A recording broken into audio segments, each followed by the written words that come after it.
Hi, everybody, and welcome to episode 5 of Lot C2. Let's see, April 22nd, 2021, right now in the world, also in the car world, but also the real world. Hi, I'm Mike, and with me today, as always, is Alex. Hello. And on today's episode, we figured we would continue our muscle car discussion. We mentioned last time that we had a few topics, and I think we're going to just move right into the next one, which is the muscle car revival of the 80s and 90s. However, I think we're going to stick to the 80s only because we were making our list before the episode, and we found that if we actually want to talk about every fast American car from the 80s and 90s, there's just a ton of them. But And we're going to have to cut some out anyway, because obviously we did not mention every fast car from the 60s and early 70s. right, yeah, we left out a few of those. It's almost easier to narrow these ones down because there's so few of them. Right, exactly. That's true. All right. Without further ado, let's get right into it. I personally have done nothing to my car since the last time we recorded. I've just been driving it, and that's it. Everything's been good. I have been I can't remember if it was finalized when we did the last podcast, but my 93 tune is finalized, and have not started on the E30 tune because, I'm sure I'm overthinking this here, but everyone on the forums and stuff is saying, it's better if you test the ethanol content of your E85 before you put it in the tank. And I was like, that's probably not a bad idea. So I got a test kit. I wanted to, especially because I've never done this before, I suppose it would be better to make sure I'm not going to accidentally lean the car out or anything like that. Yeah, no, that's a good point. Is it just something you like dip in the fuel and then it reads out the content, or how does that work? Kind of. So what you do is it's this test tube, basically. Yeah, you fill it with water to a certain line, and then you fill the rest of it with E85, and then shake it, and then it separates, and then wherever it separates, it tells you the ethanol content. Oh, okay. That's pretty cool. Yeah, it is cool. Science. Science, So and yeah, I'm assuming that's not too expensive. Doesn't sound like it would be. no, I think it cost me like $10 on Amazon. Right, they're paying for the sticker that goes down the And tube. oh yeah. And so it's a little, it's going to be a little bit of a pain and a little time consuming, but it's worth it to make sure that I'm mixing it correctly, cuz obviously if I test the ethanol content and it comes out to be like E70, then I'm going to have to put more E85 in than if the ethanol content was like E85 actually. Yeah, that makes sense. How how do you do that? They have calculators and stuff. It's the general ratio is like if you're doing 10 gallons, you would do 3 of E85 and 7 of 93, give or take. Okay, that makes sense. Yeah, it's just finding the ratio between them. Yep. But it's nice to have that calculator because it's like, what if I test the E85 and it comes out to be like E70 or E75? Right. How much leeway do you have? Do you know? I don't know. Probably more than I think I do, but I'm just so nervous about it because I have no experience with it. Yeah. Yeah, especially, starting off, it's going to be nerve wracking because cars are not cheap. But Right. once you get the hang of it, I'm sure it'll be second nature. Just like driving stick. Nervous the first time, but once you figure it all out, it's a lot better. Wow, and with the way this thing's been ripping on the 93 tune, I'm pretty stoked to see what it's going to do on E30. Yeah. Oh, You got to do and some. Get some videos. Sorry, go ahead. Let's like get some videos and see how she pulls, or like one of those what the like GPS. You can get the thing that tells you how fast you do 0 to 60 in like quarter mile and stuff like that. I can do that on the access port too. Oh yeah, these newfangled. Oh, and I figured out how to work the launch control. Have you tested it out? Yeah. Oh, I haven't launched it, but I've like made sure that it works Cool. Well, because I that's gonna need to. be exciting, scary. Yeah, I think I mentioned that in the last episode because I need to. I think it's set too high right now. It's set at like 3,500, and I feel Yeah. like I'm just gonna spin if it's that high. Yeah, that's just testing it out and getting a feeling of the weather and kind of learning where your limits are. Right. Well, that's I have not figured out how the flat foot shifting works yet. I might ask them once I start doing the E30 tuning process. so. Is that just a part of the tune, or is that only with like part of the launch control? The no lift. The oh, I think it's part of the. See, I don't know because like I don't know, to activate the launch control, you have to turn the electronic stability control off, and I don't know like if that also means you can use the no lift shift. I don't know. And obviously I don't want to totally F my clutch by Yeah. trying it and then it doesn't work. Yeah, it doesn't work and then destroys your clutch. That's what it's going to do if I. Just come away. Yeah, I know that feeling. I've done one of those. Yeah. One or two of those. Rather not risk that. Yeah. I wonder what your clutch looks like comparative to like mine. Probably much smaller. Probably. That's all I can think of. And I have a twin disc clutch. I know they're friction based, but that's as far as I can go. Does it shatter when you start it? No, it doesn't shatter when I start it. Like my old car would do it sometimes. Well, because I've heard twin discs can do that. It shatters if you. There's like a really specific way to get going from a stop. And if you let the clutch out too slowly or too quickly, it'll chatter. There's like a sweet spot in the middle. But this goes back to the '07s having a garbage clutch design that Ford eventually fixed. But the clutches, I think it's just bad design in general. But yeah, the clutches do not allow adequate cooling for the flywheel. And so in heavy stop and go traffic, it can overheat the flywheel, which warps it, which happened to my first GT when it got bad near the end, and you'd be flooring it and you'd put the clutch in to change gears and it wouldn't come out of gear because the flywheel was warped. So it wasn't actually disengaging the clutch when you put the pedal down. I don't seem to remember that happening.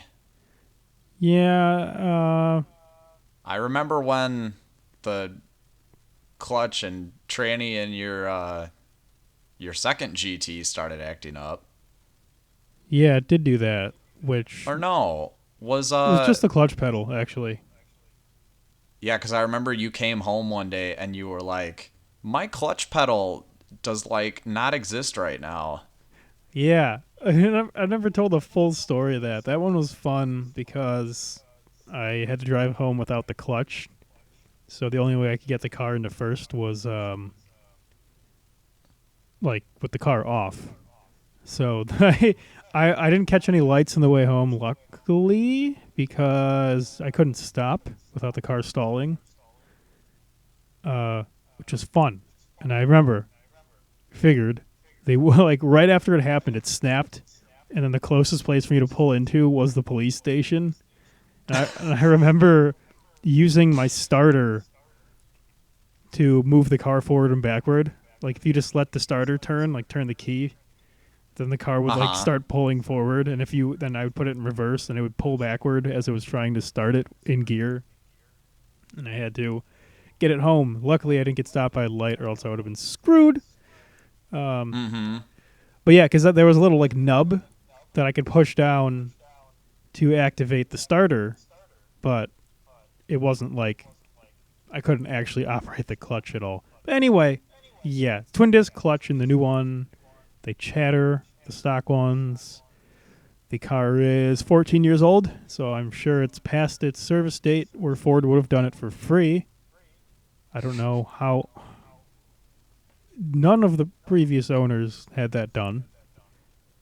Um, I don't know. But, yes. How did we get here again? Talking about current updates, and you asked what you think my Oh, clutch yeah. looks like compared to yours. Let's compare clutch sizes, dude. Compare clutch sizes. Compare forced induction boosts. You have like 3 times the boosts. Yeah, and like Oh, yeah. half of the size of the boost applier. I'm going to say, yeah. Depend. How many liters on your turbo? Like 0.01. Yeah, I don't know. that's true. Um, all right. Anyway, Oh, trying to all think right. if anything I spotted. I don't know. I always forget about this part every time we record. I don't think I've spotted very much. I've what's the BMW convertible they make now that kind of looks like the Miata? There's like an equivalent Fiat to it. Oh, the Fiat 124. Yeah, well, what's the BMW version? The Z4? Is that what that is? Yeah. Well, someone in Belvedere owns one of those. I see it like all the time on my way to work. Like a newer one? Yeah. It Yeah, looks it's exactly like the Fiat one. probably thinking the Z4, unless the Z3 is out again, which I don't think it is. I don't know. It literally looks identical to the Fiat, except it has a different grill. That's weird, because the Z4, Or maybe it is the Fiat. I don't know. because I don't know, the Z3 has been out of production for like 20 years, so it's probably I not might that. be wrong. It might just be the Fiat. Wait, has it been?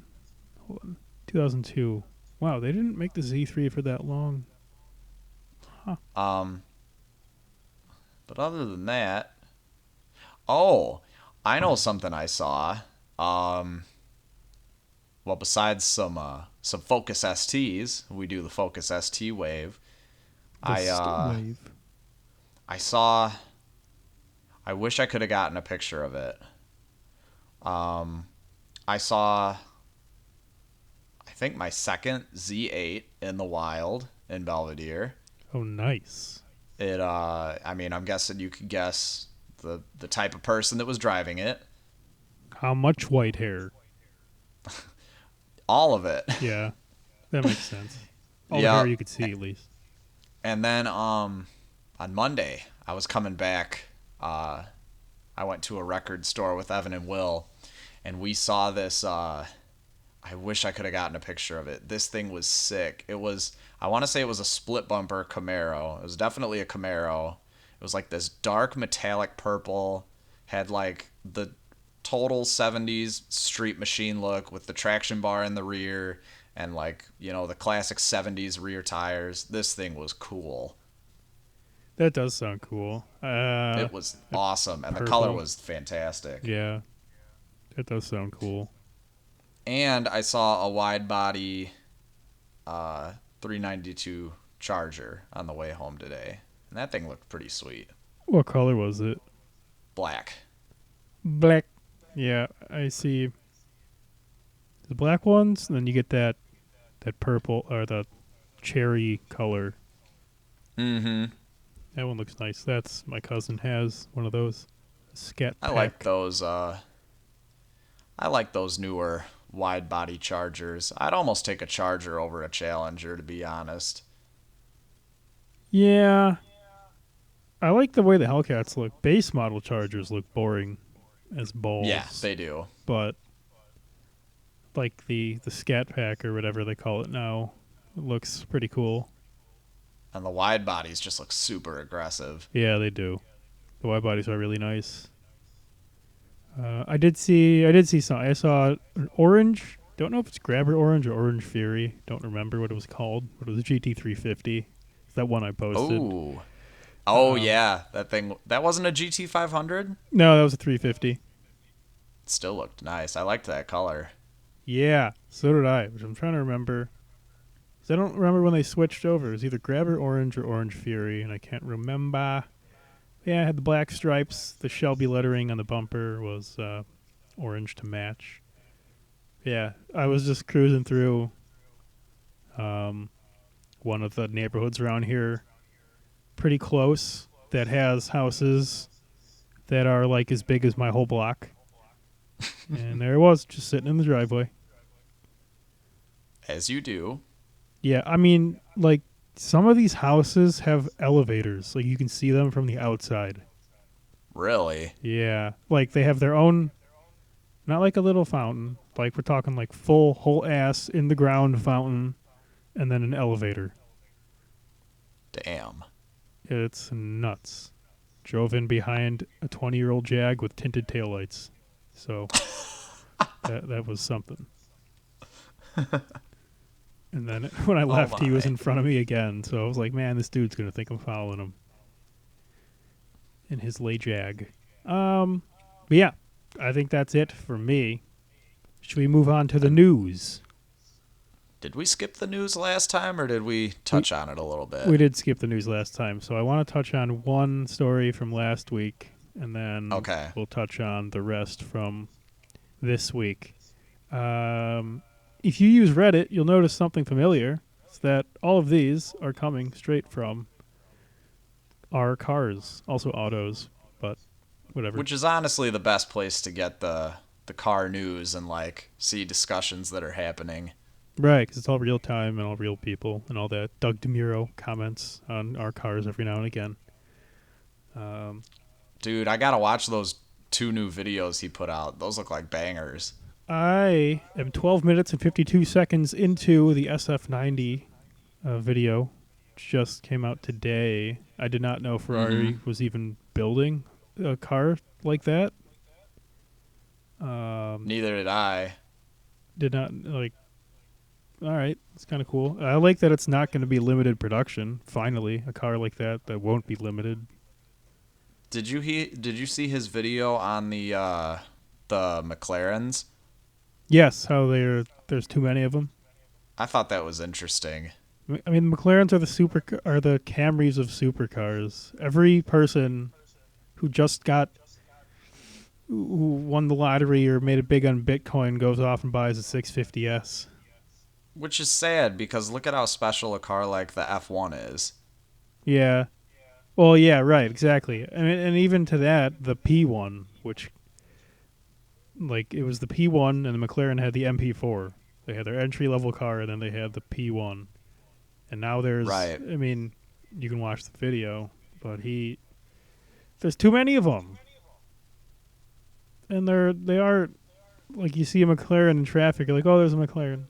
Same with seeing a 458 and now the 488, and commonly the R8. They're just That's so true with the McLarens. I mean, like, they look nice, but I couldn't tell one apart from the other. right. The only one I can tell apart is the 720 because it has those weird headlights, Mm-hmm. and then the P1, of course. But I've never seen a P1, and I probably will never see a P1, so that's okay. So anyway, in the news Yeah, what'd you want to touch on from last week? last week there's an interesting post I saw about Mustang Mach-E owner receives death threats from Tesla owners. Oh, that's what you were talking about. Yes, I do remember seeing that. Right. Which is interesting. I mean, from everything I've heard from being around the car community, is that the Mach-E itself is a good car, just has a stupid name, and that Tesla people are borderline insufferable. And it seems to both be coming together here. I guess. it's now this is 14 days ago, and in between that and now, uh, Ford's. Let's see, who is it at Ford? Somebody at Ford said that they're testing the Mach E, um, like with testers, so their people don't have to test. Their customers don't need to test it, which is a direct shot at Tesla, who updates their cars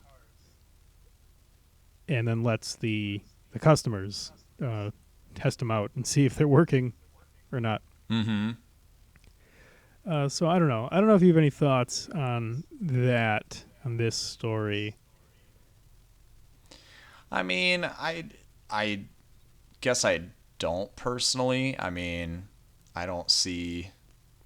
Did it say why he was receiving the death threats? What was the reasoning behind that? Um, I'm going through the article now, and one thing that he mentions, the guy who got the death threats, he owns a Tesla also. um, I mean, I could see, not that I know any Tesla owners, but I could see them being a pretty pretentious bunch. right. So he tweeted, and I quote, "I don't hate Tesla. I don't hate my Tesla. I like my Tesla. I'm just annoyed that it's not performing as advertised. The range and half shafts annoy me. I don't plan on selling or dumping it. It's a beauty."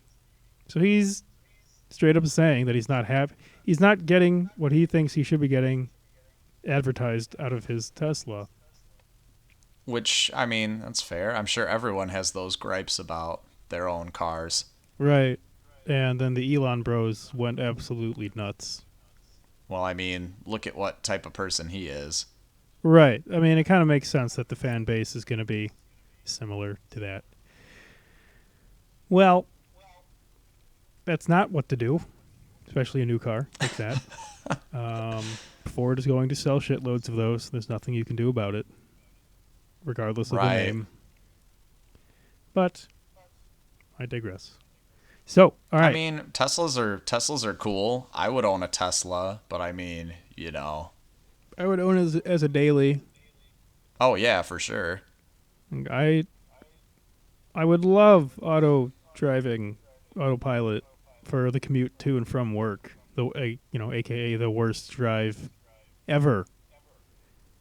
It's different. It's like, Right. it's just, man, bumper to bumper traffic, bumper to bumper traffic. Yep. No Dri- thanks. drives. That is why I never want to live in a busy area.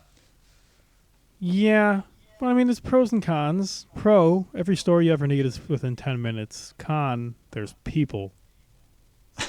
Yeah, I guess you take some. You win some, you lose We don't some. like people. No, people are the worst. All right. This week in the news, let's see. 98 22B STI sells for almost $313,000 on Bring a Trailer. Talk about Subi tax. Oh, geez, yeah. 400 examples built. This one was number 156. Let's see. And I mean, I get it. The 22B is a legendary car, but to pay that much, and I mean, the JDM market has been getting crazy over the past few years. I think it's only going to be getting crazier because now you're getting to where cars like the JDM Mark IVs and the R34s Oh, yeah. are going to start getting legal. And I don't even want to think what those cars are going to retail for once they become legal.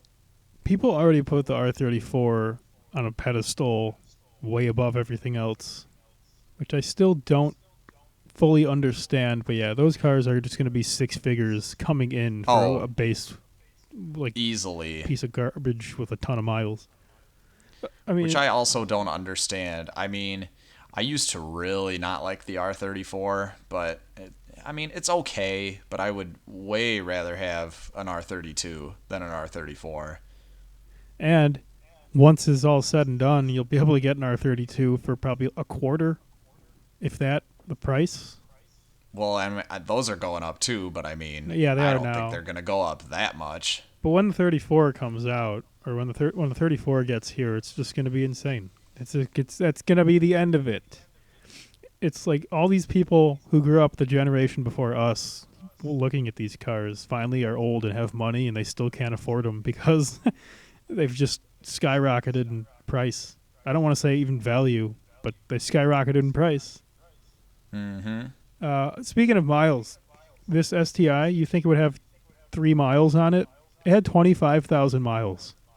Really? Yep. So did it sell? You said it was on Bring a Trailer? Bring a trailer sold for over $300,000. I mean, when you sell it on an auction website like that, I have to wonder: is there any of like the fake bidding going on? Oh yeah, I'm sure there are, but especially for something like this, that's really rare. Um, I don't know how prevalent stuff like that is on a place like Bring a Trailer or Cars and Bids or anything like that. yeah, I haven't spent much time on Bring a Trailer. It seems like the cars and bids generally do pretty well for both parties. Cars and Bids. This is cars and bids. There's some that I've seen though that, like I saw, like a 2010 GT500 sold for like 24 grand. Like whoever owned that car got shafted. But Oh yeah, some of them. It's well, the guy, the dude I watch on YouTube, Tommy F. Yeah, he bought a Honda Civic on Bring a Trailer, like it was an old SI. I'm gonna see yes, if I can figure out how C, much he paid for it. A C. a C. But yeah, some of those Bring a Trailer prices get ridiculous. I Right. want to say he paid over $30,000 for it. Oh, that was it. I think I know the one you're talking about. I think I remember when that was. It's red. Yes. Wait a minute. It. Was this bought to be sold at a dealer?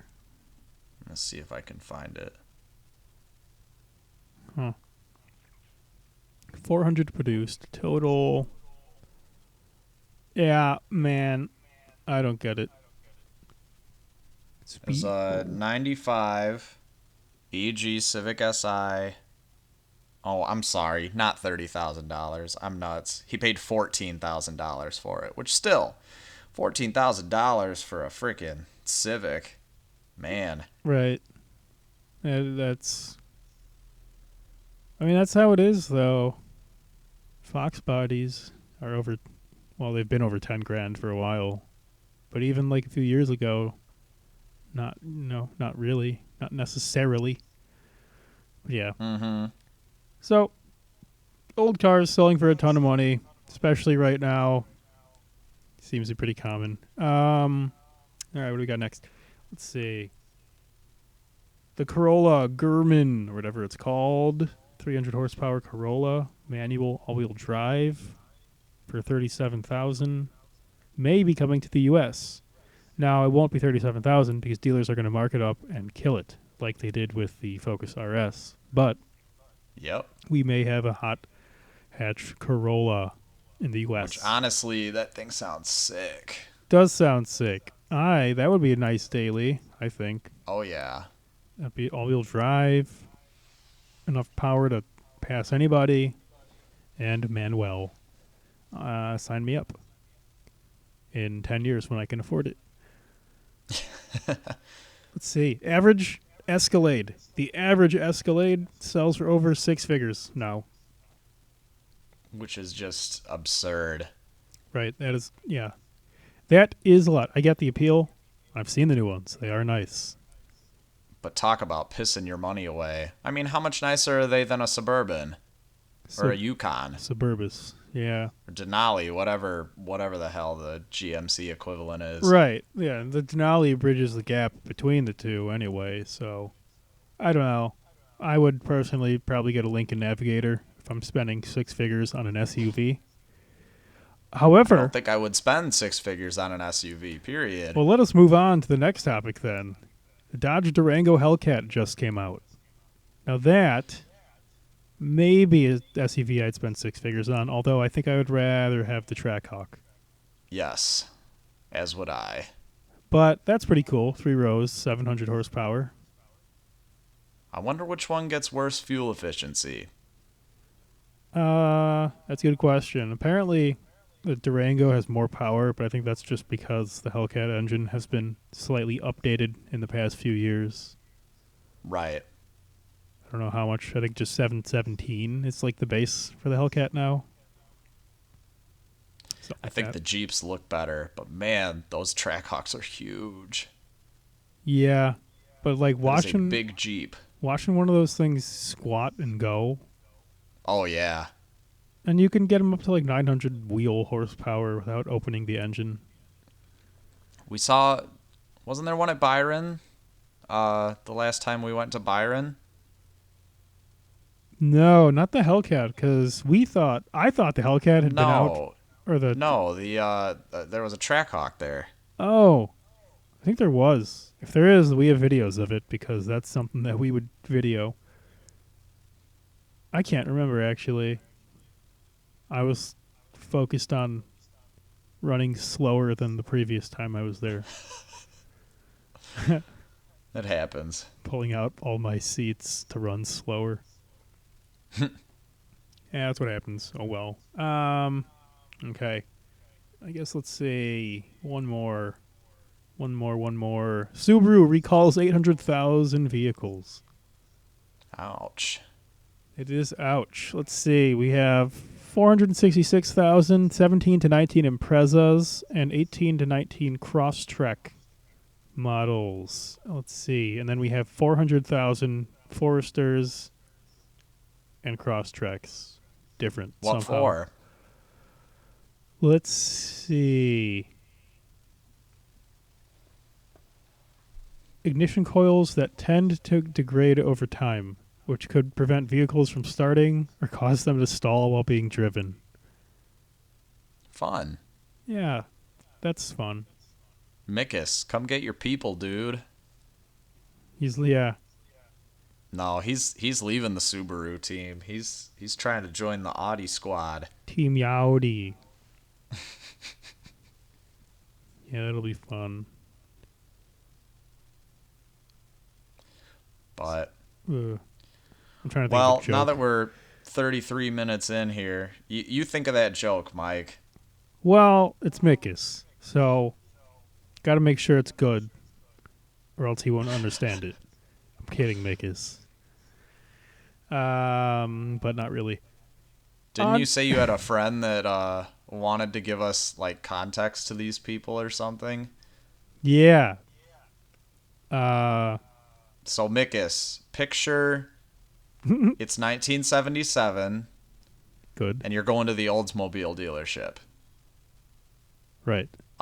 You just finished, Or no, even better, Eric Foreman. Yeah, Picture I mean, Eric that's Foreman. really all you That's gotta this do. guy. Yeah. And he has a Vista Cruiser. Shit you not. Like an actual one. That thing is nice. Yes. I haven't seen that in a while since I think the incident at the Convo. It's been mostly sitting in his barn ever since then, I think. Right. Hidden away from his dad. For like literally over a year, and his dad never noticed. Oh, I don't recall that part. Well, I think the only thing he didn't notice was that the Vista Cruiser letters on the fender got taken off. Oh. There wasn't any like visible damage. He ran into a sign slightly, and then I haven't seen the car Yes, for he did. since. I mean, the car was fine. It scraped Yeah. like the front fender. That was it. But I mean, that thing's friggin' huge, so. it is. But it still has a better turning radius than an SRT4 Neon. Or a Focus ST. Yeah, you front wheel drive guys over there with your differentials Dude, it and sucks. stuff. I'm like trying to turn around and I'm like, nope, not gonna make this. Time to throw it in reverse. Dude, but I swear the worst turning radius I ever saw with my own eyes was one of those. I don't even know what they call it. The U era Buicks, the mid 2000s era Buicks. I got one at work once. Had to turn it around. Really? Yeah, that was like the worst. Like I didn't think the turning radius in the LeSabre was that bad. compared to the car, like Escalades had no problem making this turnaround in the street that I would use, but the Buick wouldn't do it. Could not make it, which is weird. But that was fun. Well, speaking of Buicks, I think it's time to move into the main segment here. Yes, we are going to talk about the muscle car rebirth, which began. We got a lot to talk about here. Yes, we do. I want to say early 80s. We have it listed as 85-ish. That was just in my mind, but It was definitely slightly earlier than yeah, that. it's like 82. I think the Mustang GT came back. The Camaro Z28 came out again, I believe. And then the Firebird may have picked up the Trans Am name again around that time. So all these cars are Yeah, it was back. somewhere in that 82 to 85 window. Right. And then within this era, you have different cars, different sizes, some with fuel Different injection. induction systems. Different induction. There's different fuel systems. Like, for example, the Camaro had a carburetor, but then the Firebird, a lot of them had fuel injection of the same model years, which is interesting Good to old look at. TBI. Right, and then you had Ford. They're all like 5 liters too. If there's something you look back at, like the Mustang, Camaro, and Firebird, they all had 5-liter engines around this time, and they all made 302s and 305s. Yep, they all made between 190 and 215 horsepower. You're aiming a little high there. Try 180 to 200 Oh yeah, whatever horsepower. I'm going off that Motor Week video I just watched. Yeah, 180 seems to be. Well, that's what 180 is. What? So let's say back then in the V8 muscle car era, 220 horsepower was about as most you were going to get out of any of these cars in the mid 80s. Which is so crazy. I mean, let's rewind a little bit further. Let's start back in the 70s. So With the death. 74 comes around, and I feel like that's pretty much the death of it. Yeah, smog came in, oil crisis began, and big-bodied cars went away. All the like Roadrunner and things like that got retooled into mid-sized cars around this time. And I mean, you still had some cool stuff happening. The Trans Am still existed. It was, slower than it was before, but I think a lot of the popularity of that obviously had to do with Smokey and the Bandit. Oh yeah, right. Was 77 Trans Am?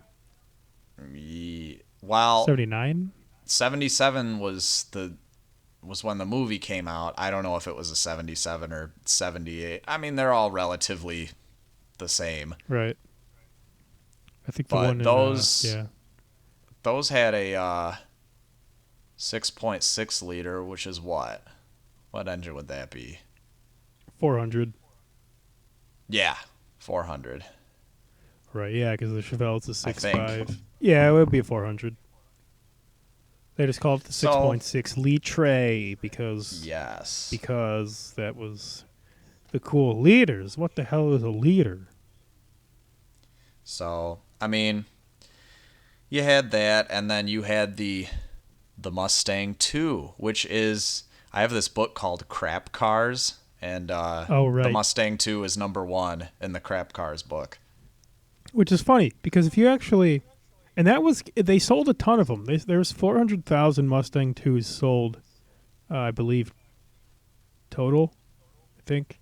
Now, even back then, though, people kind of thought the similar, and it's similar to now with the Mach-E, where people said that's not a Mustang. Because if you watch the original Gone in 60 Seconds, the movie came out in 74, I believe, but they're trying to steal a 73 Mustang.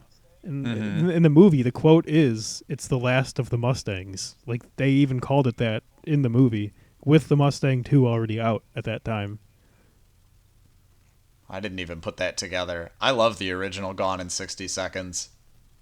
Yeah, the original one is really great. All the I stunts. I feel like that one's a bit of a sleeper in the car chase movie because, like, you know, everyone thinks of the new one with Nicolas Cage. I don't really see people talking about the old one all that often. Yeah, I like the old one more, mainly because the car chase is 45 minutes long. It is half of the movie is one car chase. And you don't have the Eleanor with the center headlights that everyone and their mother freaking has a clone of. Yeah, I hate that. I yeah. Well, we can have a whole ass topic about Eleanor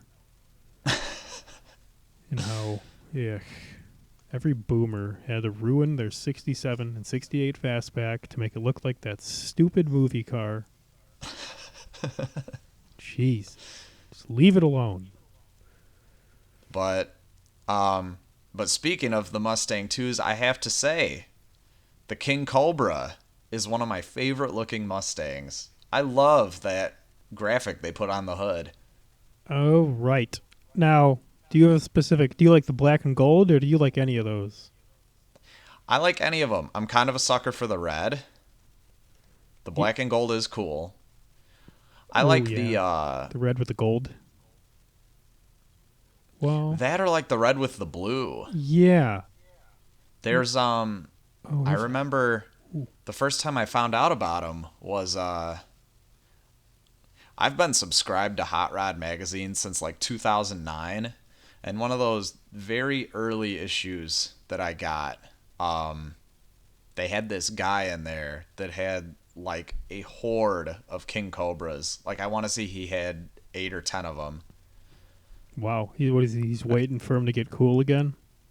I I guess he had nothing better to spend his money on. He could have bought one new car or 10 King Cobras. And those 10 put together would have the same power of said new car. Right, exactly. That reminds me. If you want, I actually think this is one of the coolest things ever. Someone way back when, let's see, when was this? 2015 built a Mustang 2 out of, I believe, an S197. I can't tell. I think he took an Really? S197 and then built a Mustang 2 on it. And it has a 6.8 liter Triton V10. Oh my god. Yeah, and it actually looks really good. Like the front end That's on this thing. nuts. But yeah, here, I'll send it to you on Facebook. But I forgot about that till right now. But yeah, no, I do agree. I love the graphics in the King Cobras, mainly because that's all they have going for them. But Oh yeah. Well, when you've got a whopping 140 horsepower. yes, the King Cobra. I keep seeing the 140, and then I look it up in like Ford brochures. I think they were advertised at 139. So it's like, Oh yeah. yeesh. I forgot about that. Not to mention the first year Mustang 2 did not have a V8 option. Really? Yes, it is the only year a Mustang has not had a V8 option. It was 1979. Dude, 19 let's no look wait, at this Mustang 2 here. 74. 79 was the last year. It was the first year Fox body. Oh dude. Those tires in the back are wide. Yeah, I have to say it reminds me of a split bumper. does actually. Now that you Like mention it. first glance with the back end and everything, looks like a Yeah. split bumper Camaro. Actually, though, look at the ass though. Scroll down. It looks like a Celica. Yeah, that's the other thing I kind of thought is like a first gen Celica. Right. Let's see. Weighs 3,000 pounds. Has a V10. Um, That's crazy. 400 horsepower, 475 foot-pounds at the wheel. Jeez. Hmm. Wonder what trans it has. Man, I like that color too. Yeah, so do I. It's That may be Looks Kona Blue. I don't know. it looks like something you'd see in GTA. Yeah, look up Kona Blue. It might be Kona Blue. I'm not sure. That is a big engine.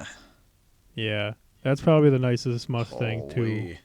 Oh, I didn't even notice it had the painted intake manifold. Huh, Mm-hmm. that is nice. Well, I'm also curious what it has a color manual. that is. I don't It know. does, yeah. I don't know which manual. It doesn't say. Only thing I can think of is Kona Blue. It might be. It kind of reminds me of the color of the STs that were in Kona Blue, Right. which I do love a Kona Blue ST. I would have loved a Kona Blue or a Tangerine Scream ST, but I do like the black ones as well. Tangerine Scream. That might have been the color of that GT350 I saw. I think the one you saw looked a little too bright to be Tangerine Scream. Orange Fury, I think it was then. Yeah. Tangerine Scream is like almost orange yellow. Yeah, it was Orange Fury. That's the one. Unless it was Grabber Orange.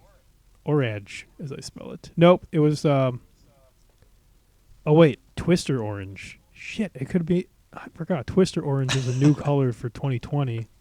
Well, This is shit. like when you're going to the Ford dealership to buy a car and you ask what the color is, and then you're like the salesman trying to think of how to describe it. Yeah, it's like Shit, it might have been this one. oh shit. It was like this color but had a little bit of a piss yellow in it. But speaking of colors, I can't stand the colors that were on like the '05 Mustang.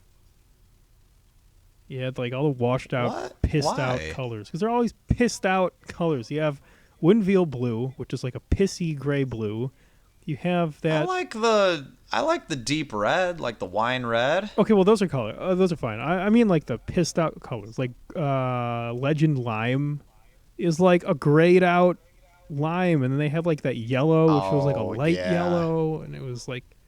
those do look And stupid. then Dodge comes back with the Challenger, and they're giving us Plum Crazy, and their lime, and those colors. Those are nice colors.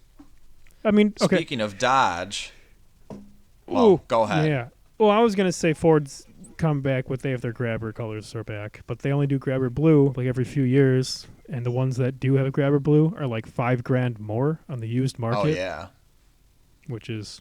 Bleh. Speaking of that Dodge, is a good looking color. Yes. it is. Speaking of Dodge, brings me to I think this is really the only other one we're going to talk about from the late 70s here. So, you know, all the emissions laws went into effect, but they didn't affect trucks.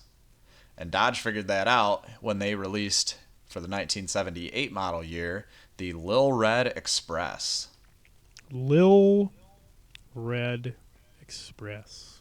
which is one of my favorite trucks ever. I think that thing is so cool. And I love, like, I'm really into the 70s vans and the 70s trucks, which is one of the reasons I like the whole 70s car scene. I really do enjoy my vans and trucks, but that Lil Red Express is pretty sweet. I believe those came standard with a 360.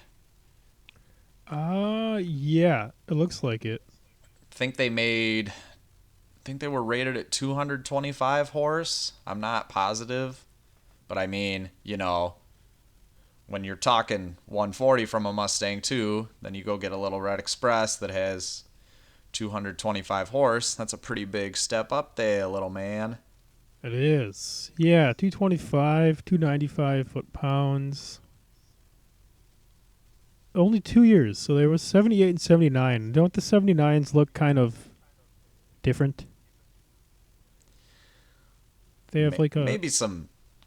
they're like a newer front end style. Because that's right when they were switching over to like the giant kind of like brushed aluminum front grills. I thought the 78s had that too. I think they do actually. Now, You usually see at least a few at the Mopar show in Belvedere. yeah, Those are always a treat. I've seen either one or two ever. Man, they are Not nice. sure they came with a manual. I feel like they were all automatic. Could be wrong though. Um, yeah, auto only. It looks like the Which I F. don't know if that'd be a 3 speed or a 4 speed. Yeah, I think it's a 3 speed FA3 727. I think it's a 3 speed. We all know how those Dodge trannies are. So who knows if the transmissions were any good? I don't know. Right. But I just think that's cool how they figured out a loophole for the emissions there. And I think you could arguably say that was the first fast truck. Yeah, purpose built. I'd say so. I can't think of any. I mean, unless you count like the El Camino, but I wouldn't count that as a truck. Yeah, probably not. Yeah, it's a good point because all those trucks had the big engines, but they were never used for that. Right. All right. And we could keep going with trucks, but that kind of we get into the 90s then when we do that. Yeah. Let's keep going with the 80s here a little bit. Take a look at our list here. Uh, We so, touched on pretty much all the main hitters, the Mustang, Camaro, Firebird. How about something different? Maybe something with less cylinders. yes.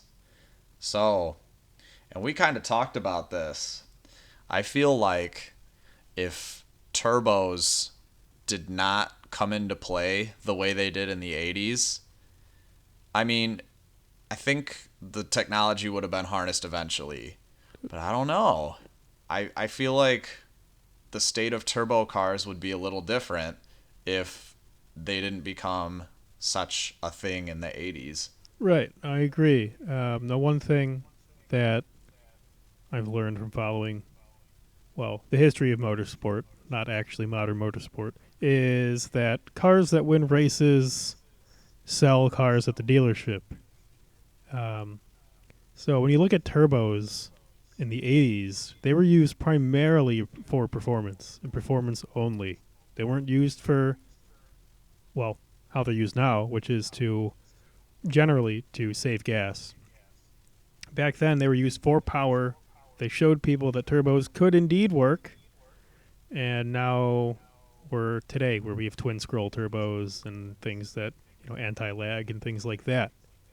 But in the beginning, there were two specifically. We had the Dodge Omni and we had the Buick Grand National series, and also the all those other ones that had that engine. Don't forget the SVO. Yep, and we had the SVO Mustangs. That's right, which at the time with a four-cylinder turbo was faster than the Mustang GT. Well, not the GT. Well, yeah, the GT was out then. So yeah, little four banger, and you can still get an 2.3 SVO. liter, right? Yep, 2.3, just like the new Mustangs. Why didn't they call the new one an SVO? Because EcoBoost.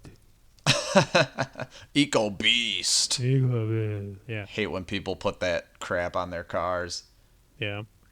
But the early turbo era was like the Wild West because you had cars like the Grand National, Cyclone, and Typhoon, which were down the strip were faster than Ferraris and Lamborghinis because they had these big honking turbos just sitting on there. And even cars like the Omni, like the Shelby Omni, those things ran in the 14s stock, which for back then was not too shabby for a little four banger. For an yeah, and that's exactly it. Um, and then you had the GLHS in the last year, and that thing had how much horsepower? It went 0 to 60 in 6.5 seconds. I want to say it had 175 horsepower, but I mean, it weighs nothing. Yeah, right. 175 horsepower. They were all built in your hometown. Were they? Yes, they were. Really? Did not know that. Yep. And then you have different ones. You have the Charger GLHS, which was Oh, there's so many of those Chrysler turbo vehicles from that era. You had turbo vans, which are sick. The LeBaron had a turbo option. You've got oh geez, the Shelby Daytonas, the Omnis. I'm trying to think what else had that real early single overhead cam Dodge turbo engine. right. I'm sure there's more that I'm not thinking of right now. I mean, the this is not right. This can't be right.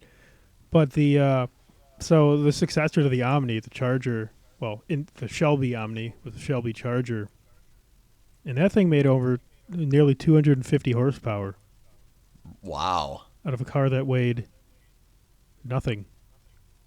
Like power to weight is a lot. That's pretty high. 256 horse. I don't think this site's right, but they were over 200 horsepower. I know that. Well, and you have to wonder back in the 80s how many people were like you, it's wrong wheel drive, but it was faster than a lot of the V8 stuff at the time. Yeah, that's like. Also, want to make a joke. Like everything was faster than everything because everything was slow. But then there were the cars that were really fast, that were fast back then, that are still fast. Uh, man. Yeah, but I mean, do any of those fall under the muscle car category of what we're talking about right now? That's a good point. Well, Grand Nationals I would put in that category. yeah, the turbo makes up for the two cylinders. It Because was a V6 though. I mean, you know. right, a V6 and it made a ton of power, a ton of torque. Mm-hmm. Um, We're getting ahead of ourselves here. We'll save that for. well, that's 87. Well, That's no, 80s. it's no. I thought we were gonna save that for the G bodies, but it is turbo, so. Right, and the car was it had that 4-speed, which didn't help it a ton. No.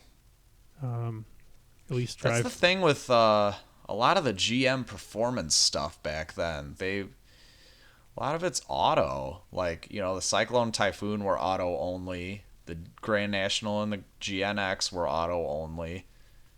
See, yeah, that's a good point. I don't know if that has something to do with the technology, like with the turbo, like the auto holds boost or something, or if that's just because that engine, they didn't test it with a manual and they didn't feel like testing it with a manual. I know it can be done. People have done it. I've seen videos of manual swapped Grand Nationals and things like that. Right. And those look like fun. Oh man, I think way back I saw a manual swap GNX and that thing moved. I mean, it was probably not stock, but Oh no, I would bet not. Not if they're gonna manual swap it. yeah, it probably has a giant turbo or whatever. But I have a soft spot for those early era turbo cars. I don't know what it is. I think they're all raw. It's like mechanical turbo. Right. I There's mean the no ECU first or anything. right, and the first GNs didn't even have intercoolers. Right. It was Exactly. air cooled, An air-cooled turbo. Like imagine which is that. why no one wants the early Grand Nationals. Right. Just yeah, I gotta throw on an intercooler. It's crazy to see. Excuse me. It's crazy to see like the bump up in power once they added an intercooler. Well, right. You look at the guys. I'll find forum posts. So it's like if you can narrow Google searches down, and if you put it down into like the 80s and 90s, you can actually find old bulletin board posts put on Google from then. And Really? I remember reading a few about guys who had these cars back then, and they're like, yeah, I added a cooling mod, and you get like 40 horsepower, which is insane. Now, only thing it does now is help you not lose horsepower when you start pulling timing because you're overheating. Well, and I mean, it is interesting to see what a good intercooler does because, like, on my access port, one of the things I monitor is my charge air temp. And I mean, I have an upgraded intercooler, so my my charge temps are usually hardly above the ambient temperature outside. And it makes you wonder, like, how hot were these turbos getting before they were intercooled? Yeah, before someone realized, like, hey, we have to change this, and especially at a company that big, they waited until they were getting complaints Oh, before they yeah. did Well, I something. mean, how well can a turbo perform with hot air? Right. I wonder if they even like took in old ones and put on intercoolers once they started building. You know how when they like fix a problem on a car and the new model comes Yeah. out and they'll let you, like with my clutch, when the new Shelbys came out, they did the clutch on the old ones if you brought it in, which whoever had mine didn't. But I wonder if they did that for those. Yeah, that's a good point. I never thought about that. Like everyone who bought one got a letter in the mail. Come in for an intercooler. Get a bunch of power and don't What is blow your that? engine. What is a intercooler? What is? I have a turbo. My AC works just fine, thank you. Yeah, throws it out. My car's fine. I don't need But no yeah, man, airbags. those Grand Nationals. Where's Jordan? Right? Yeah, we got to do a whole Grand National episode. Well, Jordan with the Firebird, the '70s Firebird, and the Grand National. Oh man, I do love Grand Nationals. I mean, what else could you say? That would have to take my my vote as my favorite 80s car. I Oh think yes, most of I we think should do most that of again the we should do that again. at the That's a good end. idea. Yeah. Save that for the end. Um but yeah, it's it's crazy when the pinnacle of muscle car performance in a decade is a V6 Buick. You have a V6 Buick and a four-cylinder Mustang, and those were I like the mean, the fastest. SVO couldn't really touch the GNX, but Right, but of like the pony cars, that was the fastest one had a four-cylinder. did the SVO have an intercooler? That is a good question. Something I looked up. You can buy an SVO for cheap right now. They're cheaper than like Yeah, regular Fox bodies, which is bizarre. I would 100% own an SVO. That's the thing because I need a winter car.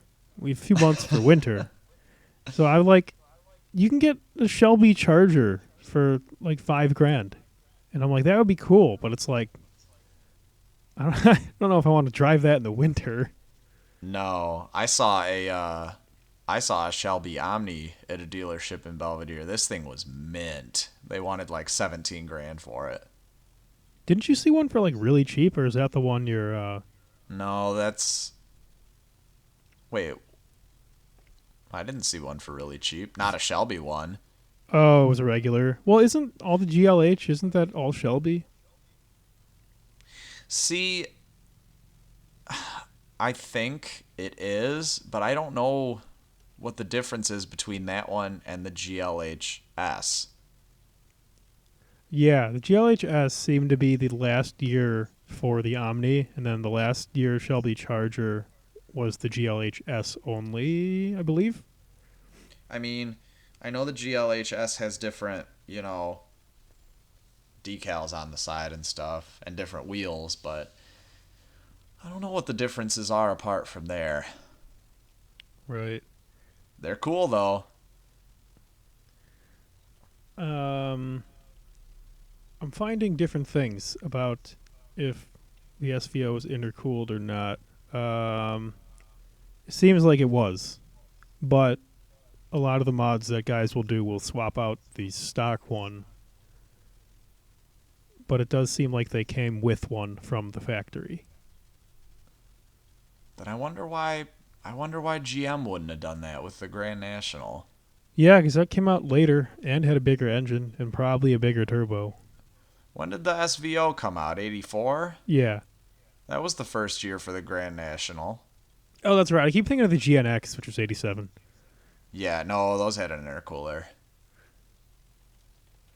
Why? Um, the Yeah. SVO, when did they, was that 2 years only? 84 and 85?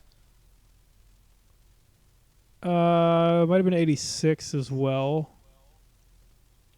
Trying to Have think. you ever heard a straight piped SVO? I think they sound killer. Yeah, because it's like an old school. It's not. Yeah, it's like a little.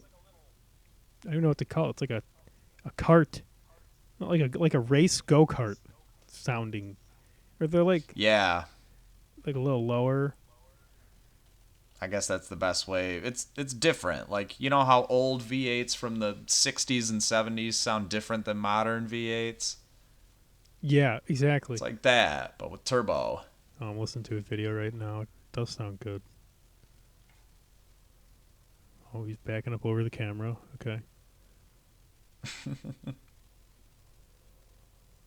Yeah, it does sound good. It's not farty. No, it's throaty. Yeah, it's like a Barth or maybe a Neon. A Neon. Not a caliber though. No, not one of those. Not a van. Well, speaking of vans, I mean the turbo Chrysler vans from back in the day, those are pretty rad too. I don't know I anything about those. I want to say you could get one that was all-wheel drive with a 5 speed. That would make sense, actually. Yeah, because the vans were like the The parts Town and cars. Country or whatever. Yeah. Oh. Ooh. Now, I know for sure you could get them with a 5 speed. The all-wheel drive, I'm not 100% positive, but I feel like you could. I'm gonna see if I could even. There was one for sale on Cars and Bids not too long ago. I think I sent it to you. You did. Yes. Check my Instagram DMs here. All right. I'm going to search Chrysler Town and Country. Put it on nationwide. See if they're for sale. I want to try to find one with a manual transmission. I don't even think I can sort by manual. Damn. Because that's like This. this is the best way. Can I Let's see. put the maximum year? Here we go. All right, It 1947. says.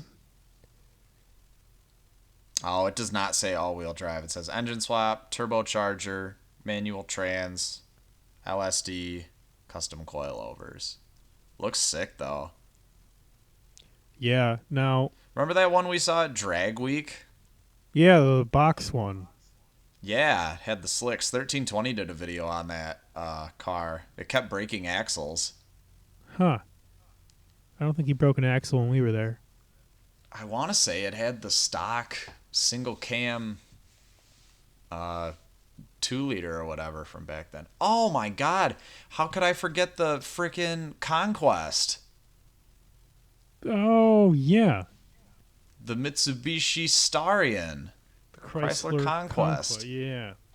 I don't know how I forgot that one. I mean, that's a little more, it's pretty much the It's a Mitsubishi Starion, but still cool. That had a turbo Dodge engine, but it was rear wheel drive. rear wheel drive. See, Those things are cool. that I would looks. own one of those too. That's the Daytona, isn't it? The Conquest? Yeah. Is that not the Daytona? No. Are you No. sure? I'm pretty sure. Are you thinking of the turbo Daytona? Because no, that was a different car. That was not a Conquest. The Chrysler Conquest is different from the Dodge Daytona. Yes. That's I'm- okay. That's when they I'm were like doing. 99% sure. Because the Daytonas were front wheel drive. Oh wait, what? The Charger was rear wheel drive, wasn't it? Or was that front wheel They- drive? I thought one of them was rear wheel drive. That one of The those three. Conquest is rear wheel drive. But the Daytona and the Charger I are don't think not. those Chargers. No, I'm pretty sure those were front wheel drive. Oh, the rebadged and rebodied Challenger. I think, was rear wheel. Yeah, okay, the Daytona's front wheel drive. Disappointing, right? Yes, but gotta do what you gotta do to appease the suits. All right, well, I know there's two big ones and one not so big one that we still want to talk about. I want to move on a little bit to the G bodies. We do love our G bodies. My G body club out there, Mickus and Jordan. That is true. Yes. They shuffle. They do shuffle. Oh, yes. My number one drag build would be a G body Malibu swapped with a big turbo LS A wagon. or a nitrous big block. You do the wagon or the sedan? Nah, either the wagon or the two door. Sedans, I am not. I mean, the sedan would be cool too, but I'm not as crazy about those as I am about the wagons and the two doors. The two doors are expensive. Did we see that one? Was that a drag week? Was that a Malibu? The donk? Yeah. No, I think that was a. I thought that was a Caprice, but I'm not Oh. positive. It could have been a Malibu, but I think it was a Caprice. Yeah, I think it may have been a Caprice as well. But the good old G bodies, of course, we are talking about the Monte Carlo SS. The Grand Nationals included in there too, but we already touched on that. We'll focus on the slow NA V8 G bodies. Did the Grand Prix, was that a G body? It was. See, Pontiac is like the bastard of the G body. No one ever talks about the Grand Prix. That's like the one that everyone forgets about. The only reason it existed was because of NASCAR. They didn't really have much cool going for them the way the Monte Carlo, the Hearst Olds / Cutlass. Yeah, and, right. You have the three Pontiacs, which are like the boring grandma's cars. You got the Le Mans, Bonneville, and the Grand Prix. Right. Le Mans was Candiac was was Canada only apparently. 2 model years. So, I can't really say that I dig the Monte Carlos. I definitely don't like them as much as the Hearst Olds or the Grand National. Oh yeah, But no. I have driven one before. The only G body I have ever driven. That's right. I like. Oh wow, okay. Well, the Wikipedia page for G body is fantastic. It has an entire section of performance variants of the G body.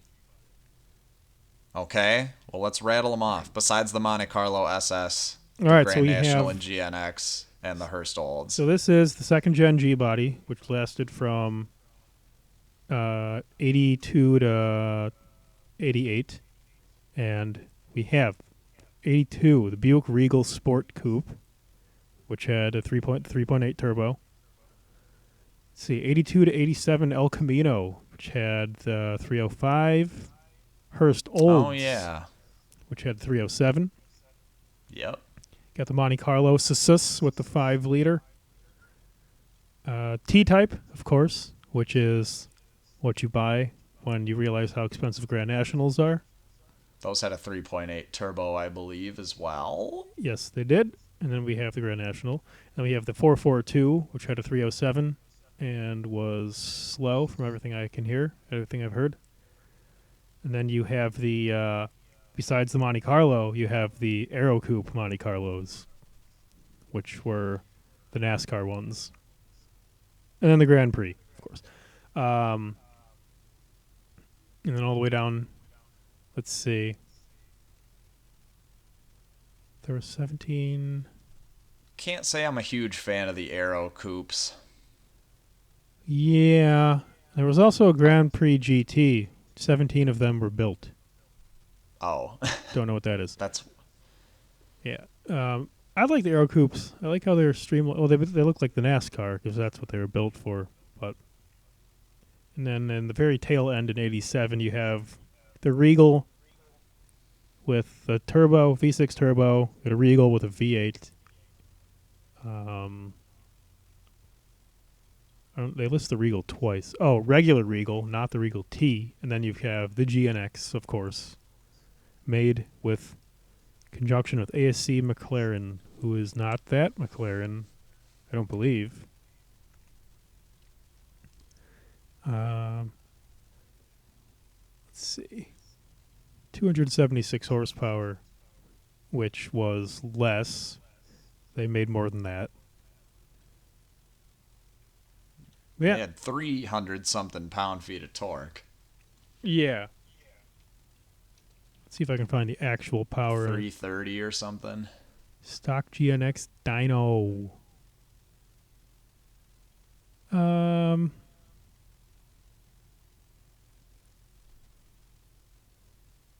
Oh yeah, the wastegate is adjustable manually, so you could Oh, that's cool. you could just set it to not open at all and make it 1,000,000,000 pounds of boost. Oh, yeah.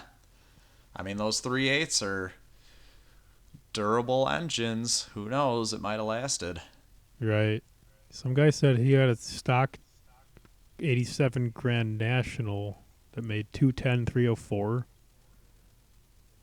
but that's not a GNX. Right. Still ran 13.3 at 104, Damn. which is Faster than your GT. Yeah. Huh. The listed horsepower, okay. TTA. Why do they keep saying TTA? What is that? A Turbo Trans Am. Oh, yeah. Okay. The Turbo Trans Am with the 301, I think. Yeah, which apparently was a dog.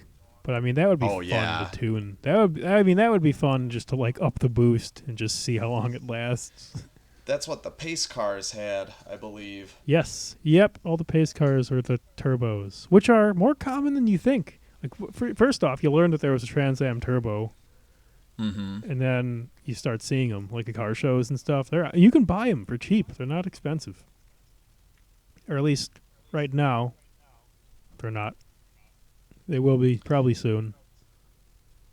I believe the 3.8 liter was a 281. 281 is 4.6. Then never mind. Maybe I'm thinking 236. Maybe that. Yeah, because my old car is a 281. Well, never mind then. The Turbo Trans Am was rated at 210 345. Whoa. That's what a turbo does for you.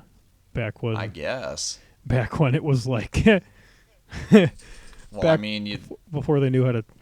Well, I don't want to say anything because you still see it nowadays with the torque. I mean, right on E30, my car, if it was stage 3, would supposedly make 280, 380. That's true. It seems like stock manufacturers keep down the torque limit on purpose for some reason to even it out. But yeah, tuning a turbo car, whoa, there's 100 foot-pounds that was hiding in there. And all the people just heard Chewy cough. I didn't even hear it. Hopefully we hear it on the recording. Oh, it definitely picked it up. I saw the audio spike when he did it. Yeah, we'll have to do Thanks, Chewy. the Dogs of the Lot C2 podcast. We do ride-alongs with them. Here's a video of me flooring it with Luigi in the front seat. Oh, Chewy would have a fit. He would start whining.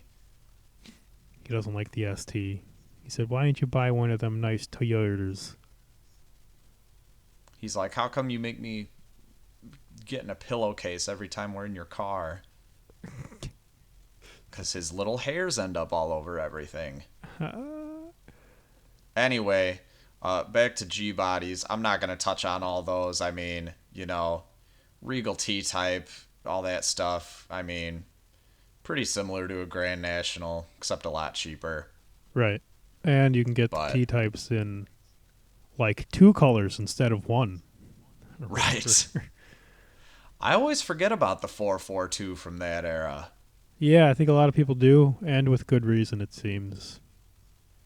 Now, the Hearst Olds, on the other hand, I would own one of those purely because of the lightning rods, Oh, yeah. No, definitely. Those would be fun. If you can get that which engine to make a ton of power. which you won't because it's a 307. But yeah, which is annoying because I want to like slam those lightning rods through the gears, but like, what are you really There's way doing? you there's ways you can keep them in there. I'm not sure. I'm not sure if the lightning rods still worked. Well, I don't know what trans those had factory because I came across one on Marketplace that had a 355 swapped into it and a 700 R4, but it still had the lightning rods. But you're not sure if they were usable. Right, like for all I know, they might just be there. I don't know what Um, trans those things had factory. yeah, I'm trying to find something. I can't find anything without Well, stopping. we'll assume that they were well, didn't that the first time we went to Byron in 2016, there was a Hearst Olds there. And I feel like that thing still had the lightning rods. Yeah, I think it did actually. So, I mean, there's got to be some aftermarket way you can hook them up. Right, or at least it'd be rough. Wow. Okay, I'm looking at a picture right now of. There's no way you could. The only way to put that on a modern trans would be to open it up because of the way I'm looking at a diagram of how it looks. First off, the trans looks absolutely nothing like our modern transmissions at all. Um, and I'm then sure there's it's way smaller and way more primitive. it is. It's like a cylinder. It's like a long cylinder. There's no bell housing really on it, unless they just took it off for Really? the picture. But it's each of the three levers goes to a different spot down the length of the transmission. So Huh. like imagine a manual that has like the stick coming out of the top, but then there's Mm-hmm. three more behind it down the length of the transmission, and it goes into each rod. Yeah, they must make. I mean, maybe they make an aftermarket kit for like aftermarket lightning rods to run on your modern trans or something like that. I don't know. But that's the thing. If I was going to get a Hearst Olds, I would have to keep the lightning rods. Otherwise, there's no point in buying it, in my Exactly. opinion. No, right. That's very true. So I guess a good option with that would be have a shop build the trans so it can survive, and then who knows? Either try to build the 305 or swap something else in. But you should only be doing that if the car is already ratty, because you don't want to tear apart an original car. Mm-hmm. Yeah. And then there's the Monte Carlo, which I have driven.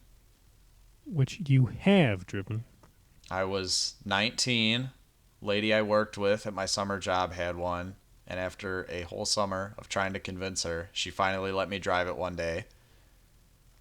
It was carbureted, and there was some work done to it. I know the girl's dad. He's the one with that old 60s Dodge with the huge ass blower on it. Oh yeah. And he told me what work he did to it. I feel like he put a different trans in it or something, different rear end. Right. Because I know the speedo didn't work. Yeah, that usually happens. Um, and it was quick. It was fun. It sounded really good, but I wouldn't call it fast. It's like the sensation. It's like the Chevelle. It's like Right. you can feel the torque and like Well, the noise. because yeah, exactly. Well, she let me take it out like in the cornfields, and I floored it. And I mean, granted, it's been a few years, but from what I remember, it feeling like compared to how I feel when I do a pull in the ST, it definitely wasn't that quick. Right. You should find out. Can racer. They sold it not too long after I drove it. Some kid ended up buying it. I don't know if it's still around Belvedere or not. Oh, you gotta get the VIN. Yeah. See where it's how many trees it's kissed. Hopefully none. Yeah, those you don't see them a lot anymore. When we were kids, you saw them a decent amount. Not a ton, but a decent amount. But yeah, you don't see those G bodies really anymore. No, I would say the Monte Carlo is probably the most common. Yeah, I agree. You'll see them every now and then, but I feel like out of all the G bodies, the Monte's probably the one I see the most. Right, and then honestly, I want to say Grand Nationals next, but that's only because they're special. So Right, people like them because they're special. Because you'd think you'd see more T types because they're more common and they're cheaper. But I think I see right. more Grand Nationals than I see T types. I think I would agree. And I mean, it's not like you see a Grand National all the time either. Oh yeah, right. I'm talking like 2 or 3 times this summer, maybe if that. You probably see them more often where you live, too. Yeah, there's that shop down the street from me that every summer there's a Grand National sitting there for a little while. I don't know if it's like the owner or something or what, but yeah, every summer a Grand National ends up there. I hope they have that Pontiac show again. The one that your dad's band played at that one time. Yeah, right. That should be late August. Indian Uprising, biggest Pontiac show in North America. I Um, would definitely go to that. That was lit. yeah, was that when? And we got paid to be there. Yeah, we did because we helped the band for 20 minutes, and then yeah, was that? Ate, Yeah, drank beer, and free looked at food, cars. beer, nice Pontiacs, nice everything because the parking lot's full of everything because they don't discriminate. Those boomers Mm-hmm. don't discriminate about cars. Other stuff, of course, but not cars. Some boomers do. I don't know if you'd have luck taking that Shelby to the Mopar show. Yeah, I was finding a I guy feel with a like the Hemi. Mopar ones are the most elitist out of any of them. You know how those Dodge guys are. But according to Mickes, the Oldsmobile guys are pretty elitist too. Which is funny for a brand that doesn't even exist anymore. Ouch. All right, well, let's touch on these last two here. I'm gonna getting back into some fast trucks here. Ah, yes. Um, the was this 80s SS or 454 SS? Yes, this I think, and I don't know if they made them for more than 1 year or not. I know it was 1990, but I don't know if that was the only year they made them or not. I am also unsure. What is it? The CK? I think 1500, just a regular two-wheel drive short box truck, but had a 454 in it. Again, going back to the fast trucks. Right. I'm trying to find like a whole 90 to 93. It looks like. Well, I could look in my good old muscle car chronicle here as well.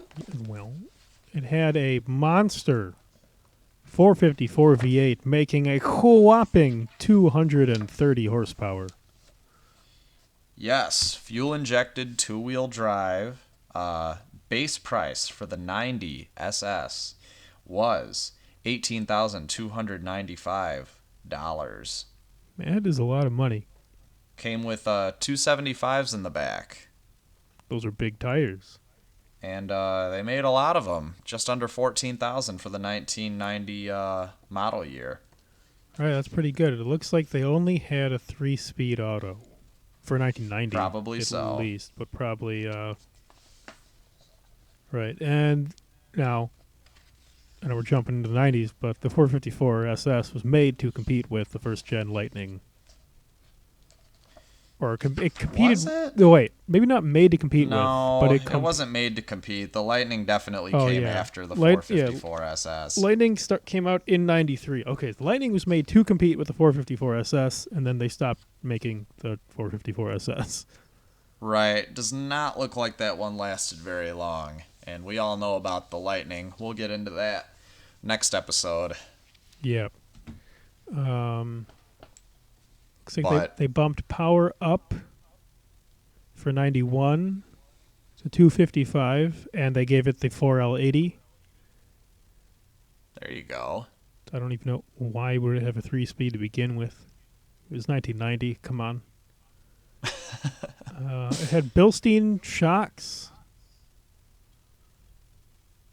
Performance. Yeah, it had 410 gears too. That I did not know. I bet that thing moved. Right. In 1990, it was only offered in black with red interior. And then in 92, they started offering more colors, such as red. I don't think I've ever seen a red one before. I think black is the only color I've ever seen them in. 92, they introduced red and white monochrome exteriors. Huh. Along with... You learn something new every day. Right. With blue, beige, and gray interiors. Doesn't get more 90s than that. Black with a blue interior. Could you imagine? Oh, I could. God, that would be ugly. That was pretty much all the cars we saw as kids. Oh, yeah, for sure. Or they had the leather that smelled weird. Back when they were still using adhesives and leather. Like if you get into an old Mercedes or BMW from the mid 2000s, early 2000s, it just smell like crayons because the adhesive inside breaks down over the years and starts to smell. And it was like every single one I got in when I was doing the valet, which was a lot of them, a lot of Mercedes, BMW. And all of the older ones, they all had weird creaks, and they smelled like crayons. It's like kindergarten in here. Yeah, pretty much. And the unlock button was in the middle on the dash for the BMWs, which I still don't understand. Oh, quirks and features. Oh, yeah. It's a quirk. That my first day at work, I couldn't find the unlock button for like an hour. You're locked inside the vehicle with no way out.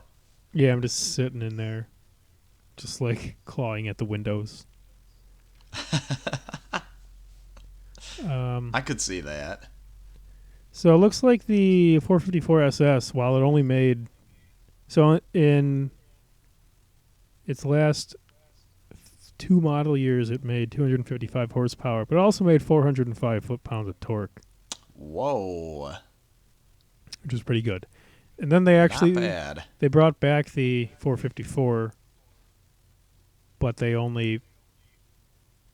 But it was the Vortec 7400 or whatever.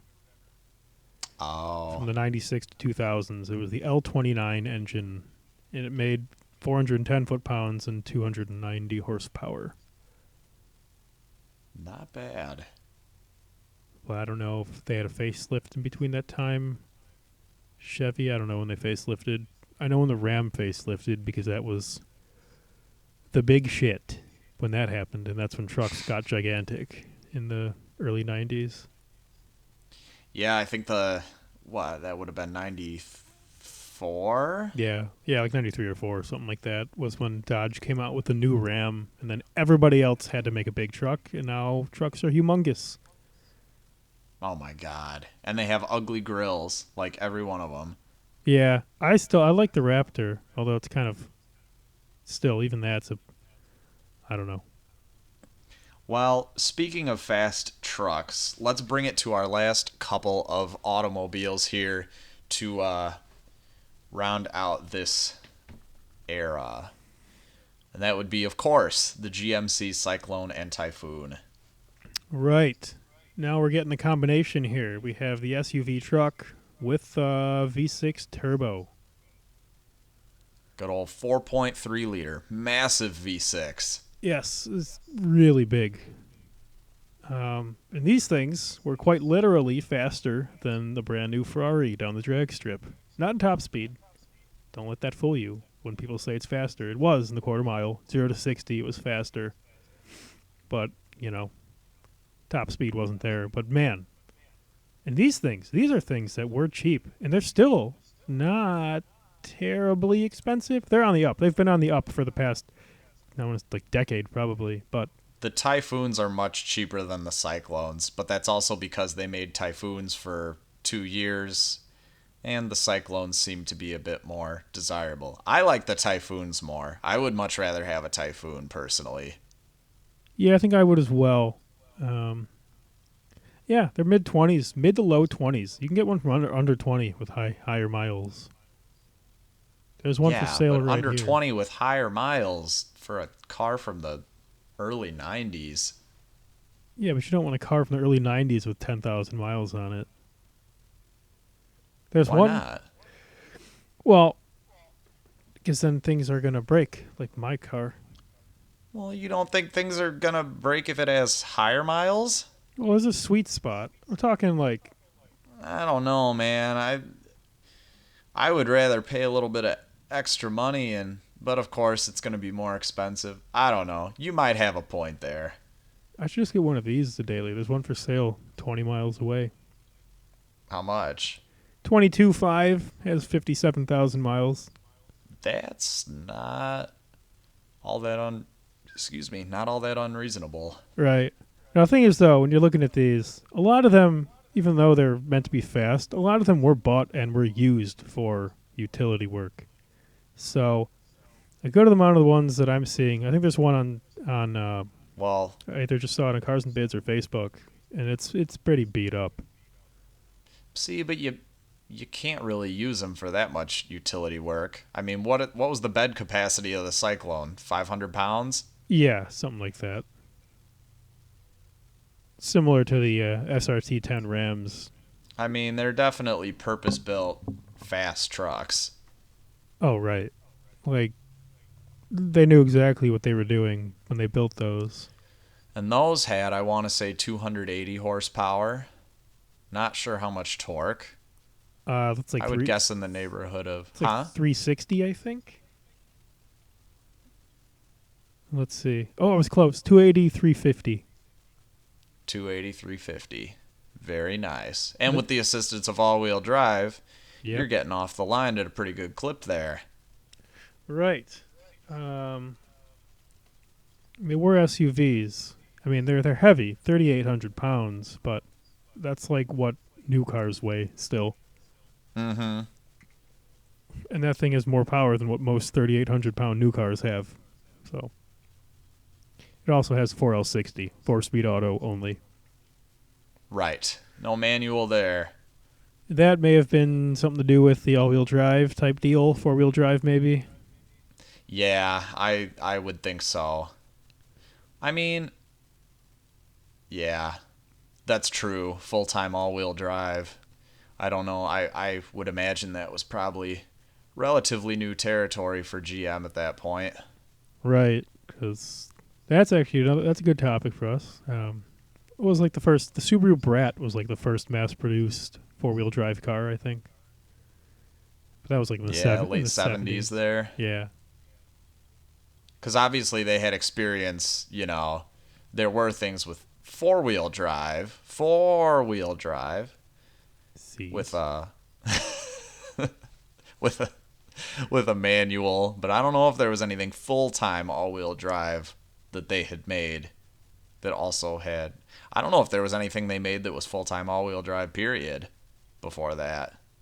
Right, especially at least nothing in the U.S. The only thing I can think of is like quadra-track Jeeps. But was that toggleable?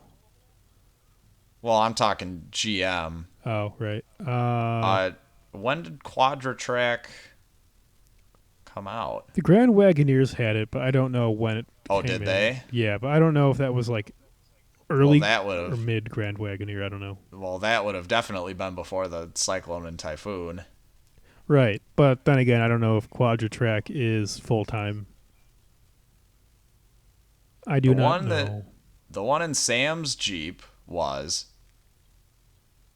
but she Right. also had like the Quadratrack 3. That's the thing. You can leave it in full time, but if you don't want to, then you can just put it back into two wheel. Sam's was not like that. You had to leave it in 4. There was no 2H on the lever. No. Okay. The Jeeps the Cherokees that I had, the one I had that had full time was two wheel. You can pull it into full time if you wanted, but it Yeah, also, I know that. yeah, that's weird. The green one you had, right? Yeah, Yeah, no. Sam's wasn't like that. You either had neutral, 4 high, or 4 low. gotcha. But I mean, I think the 4 high was like one of those all-wheel drive systems that senses the slippage. Yeah, I never. Right. I think that is how it works, but I can never feel it kick in. Because, like, I would just floor it in the snow for the lulls and it would always go. But, Oh yeah, and that's the way that Sam's dad talks about how that Jeep was. yeah, I don't know if it was the way the Chrysler or. What would it be? AMC? I don't know who built those systems, but By that point, I don't think it would have been AMC. The early ones, maybe. because they used the AMC engines after after AMC went away. Yeah, those 4 liters were AMC engines, weren't they? Yeah, and they used those up until like the 2004 Wrangler, I think, or something like that. Around that after the Cherokee died. But yeah, the 4 wheel drive systems they put in those early Jeeps, early as in 90s and early 2000s, were just nuts. I'm sure the new ones are nice too, but I'd rather pull a lever into 4 wheel drive than hit a button and hope it goes into 4 wheel drive and doesn't have a sensor fault. Like, if it doesn't go into 4 wheel drive in an old Jeep, you know it because you can hear it. As opposed to when my dad bought his Commander, there was a 4 wheel drive fault. You would press the button and it would tell you. Like, oh, okay, that's good. You went to the dealer, they plugged in OBD2, and they're like, all right, it's fixed. I'm like, what? Why did it break in the first place? They didn't even have to replace anything. They just plugged in something into the OBD2 and fixed it. Huh. Isn't it amazing what technology can do these days? Oh, it sure is. Well, should we do we have anything more to say about these, or should we pick our top 5 here? Let's do the top 5 quick because boy, this is a long one unintentionally. Oh yeah. This is longer than our first one. Right, and we didn't even touch on the Cobras and the Lightnings and the SS Right, that's why we saved it for and the WS6 another episode. and the SRT10. Oh geez. See, Yeah. I feel like it's kind of easier to talk about these ones because there's so few of them. Like, it's kind of overwhelming when you think about the 60s and 70s ones. Right. I forgot to even mention the Dodge 300, which was like the first car with a Hemi in it. Like, I completely forgot Yeah. that car even existed when we recorded the last episode. Oh, there's so many that we could have touched on that we didn't. Maybe we'll revisit it someday, but in the meantime, let's pick those top 5. Pick the top 5. Okay. We need to make some like music transition segments. Right. How far forward are we hoping are we year-wise? I think let's just do like this era that we discussed. Okay, so that includes the Fox body. So, for me, unobtainable, I guess number 1 would be a 93 Cobra R in teal blue.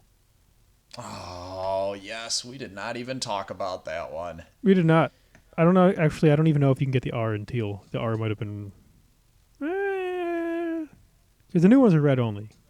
I don't know if the 93 was red only. But yes, I would take a Fox body Cobra R. I've seen them in teal before, I think. I have, but I don't know if they're the R. The regular ones, yes. Oh, I see. But yeah. What's the difference between the R and the regular one? Uh, just beefed up suspension. Um, made more power, not much more power. It was like, let's see. The regular Cobra made like 210. Yeah, the 93R only made 235 horsepower. Hmm. But it did, let's see, it did the quarter at 14.3 at 99, which is,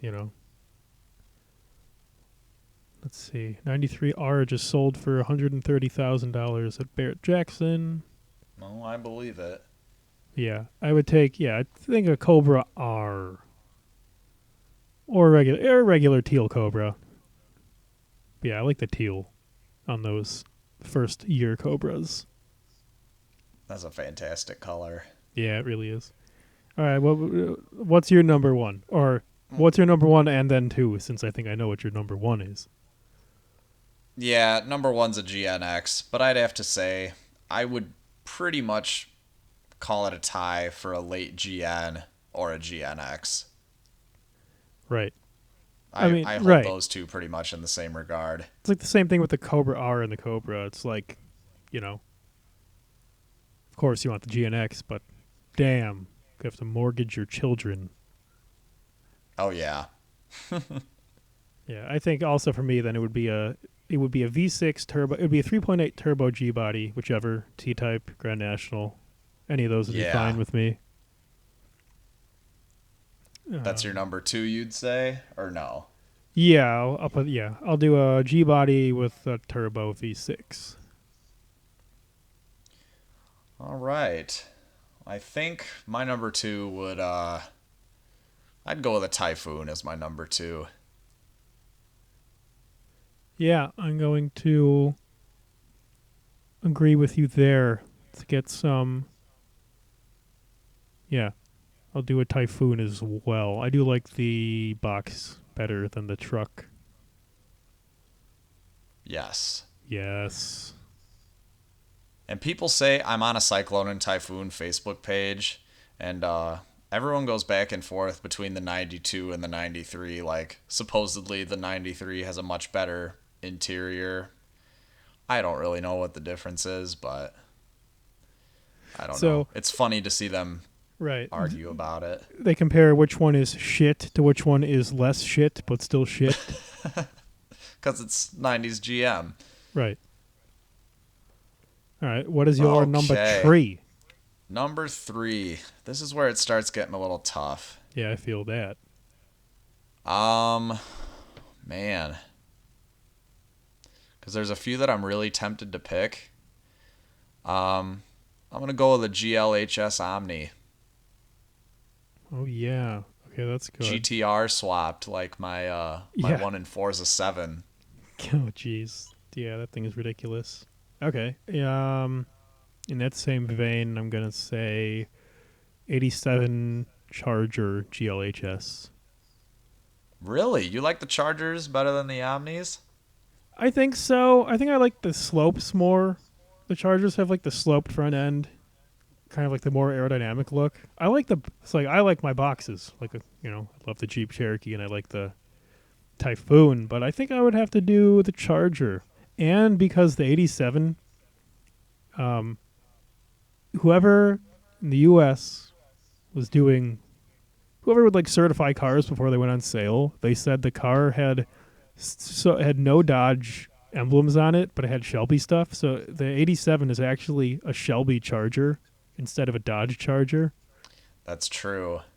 So I think I would do it. Which is super cool. Right. Yeah. So I think I would do the 87 Shelby Charger for my number three. All right. You number four, you mean? Yes. I get those confused as we found out last episode. And there's another cough from Chewy. I think I heard that one a little bit.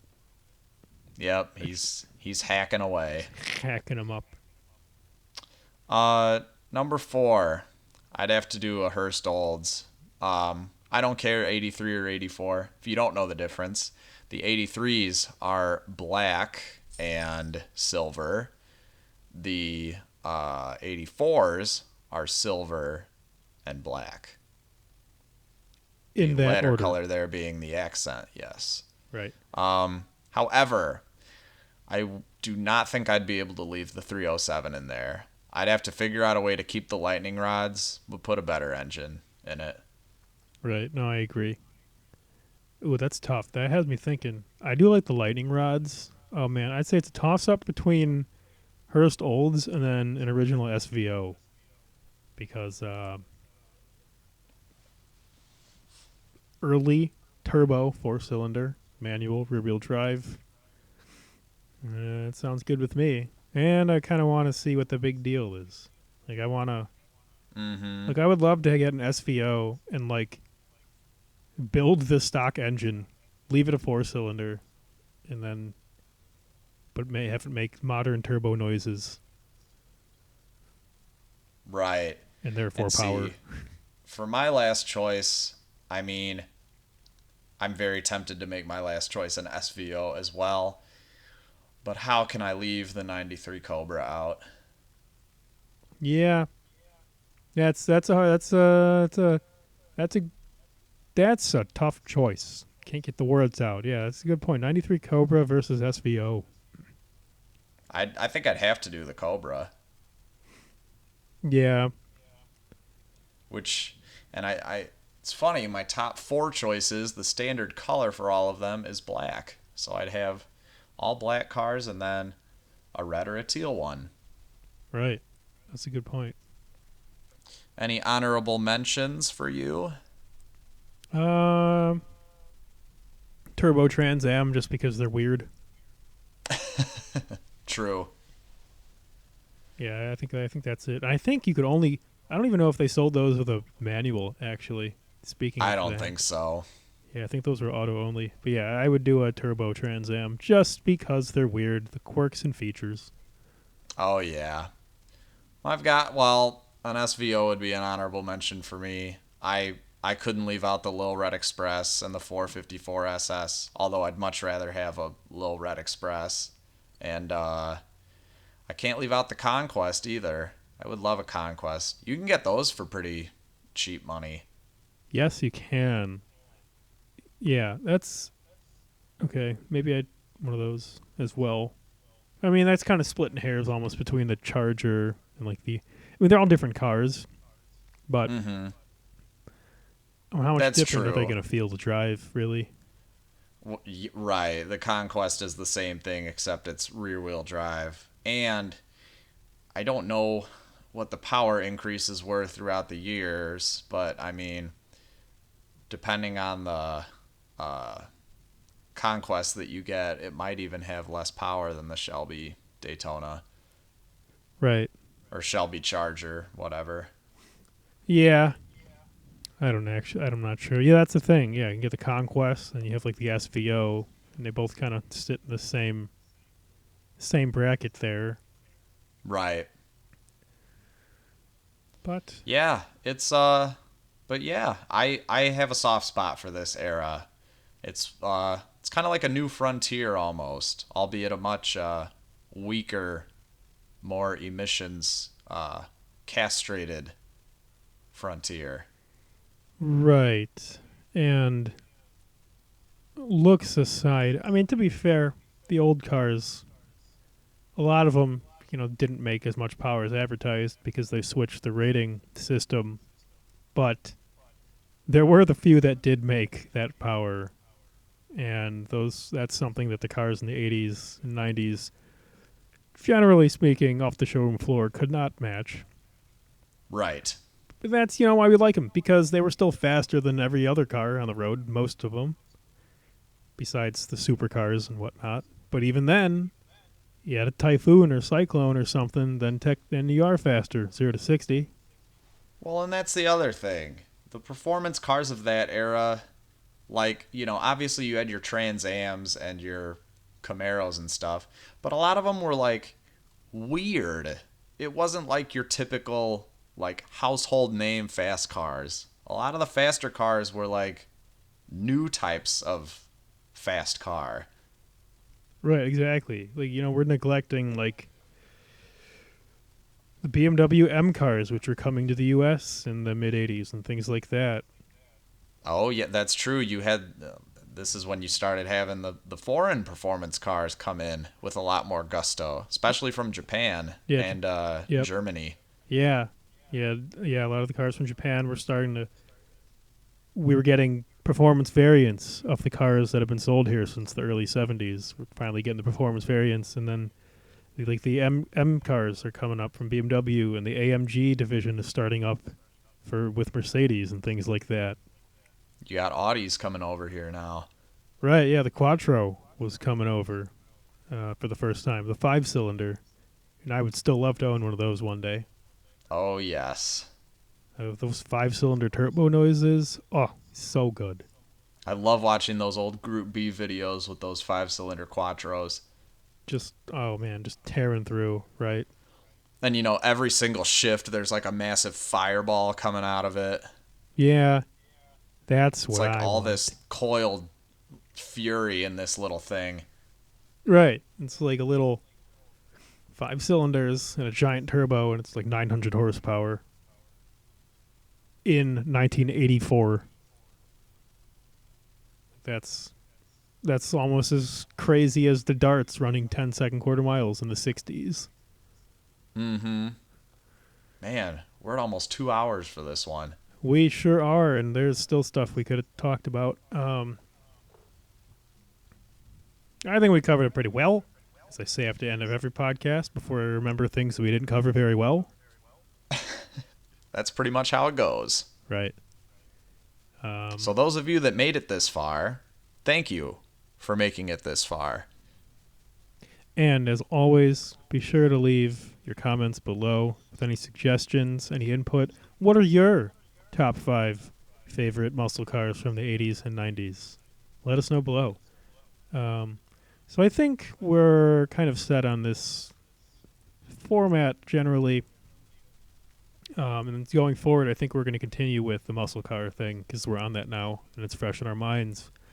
So I believe episode 6 is going to be the second half of this episode, which will talk more about the 90s era of muscle cars. Yes. The This Rebirth will be Part 2. roughly 94 to 04-ish. Right. You're generally I'm drawing the line personally at the 2005 Mustang because that's when the retro modern trend began and kind of took off. Yep, that's exactly what I was thinking. And that's when the Camaro and the Challenger came back and all that. And that'll be future.